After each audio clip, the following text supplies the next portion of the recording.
Hey, this is Dr. Skylar Pond, owner of Excellence Chiropractic. I'm going to show you one of my very favorite shoulder scap flows. So this is something I've been using for the last several months, and I use it before my upper body workouts. The whole point of this flow, don't get too distracted by the hands, is to maximize your shoulder scapular blade range of motion. In elevation, depression, protraction, retraction, we're going to work a little bit of rotation. Okay?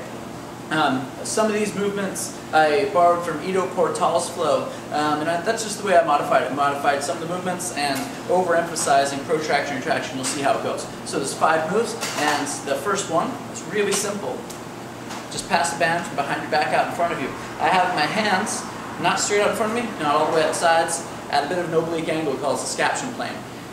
Now I just do 10 movements where I push as far forward as I can, as far backward as I can, without approximating my hands, like so. A lot of my patients try to do this like this. That's not it. Keep your hands the same width, and without bending my elbows. It doesn't count if I do this, okay? So that's what it looks like from the front, from the side, from the back. All right, so 10 of those, followed by 10 pull-aparts. Hands out in front, pull this thing apart until it touches you on the chest, then you squeeze the shoulder blades together behind you. As you go forward, really exaggerate the protraction. You might feel a little bit like, I even bend my knees a little bit as I do this. It feels a little bit like a double kettlebell rack position, like this. That's where you end up. Then you pull it apart until it touches you on the chest, squeeze the shoulder blades together. Now notice I'm not bending the heck out of this band. That's not the point of this. We're trying to get shoulder range of motion. So it looks like so.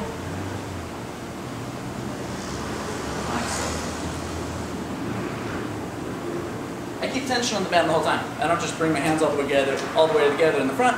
I'm just going until I separate my shoulder blades to maximum capacity, and I can do that pretty quick. Okay, that's 2 moves. The next one is overhead. Shoulders are elevated into my ears. I pull the band apart until it touches me kind of in a high bar back squat position, right at the base of my neck, and then again, pinch shoulder blades together and back. All the way up. I don't have to bring my hands all the way together for this. I simply bring my shoulder blades all the way up and rotate out, pull down, pinch together. All right, 10 of those, and you're through with 3 of your 5 movements. The next one's very familiar to most people. This is just a banded dislocate. We're just going to exaggerate the scapular range of motion with this. So, shoulders all the way up in your ears, reach back. Most people do a banded dislocate, kind of pulling the band apart and staying close to their back. That's not the point of this one. We're going to reach all the way up, then reach as far back as possible. I'm trying to bring my hands together back here. And then back over, shoulders into my ears, and cave back into that kind of rack hold style position in the front, up, and back.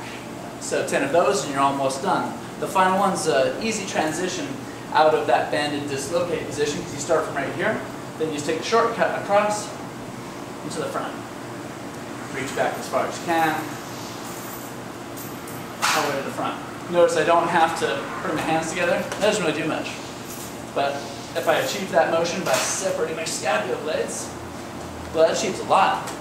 After you do this for a week or so, you'll feel that you're holding a greater tension between your scapular blades. You'll kind of walk like this a little bit, which is kind of annoying at first, but it gives you a lot of great shoulder and scapular stability.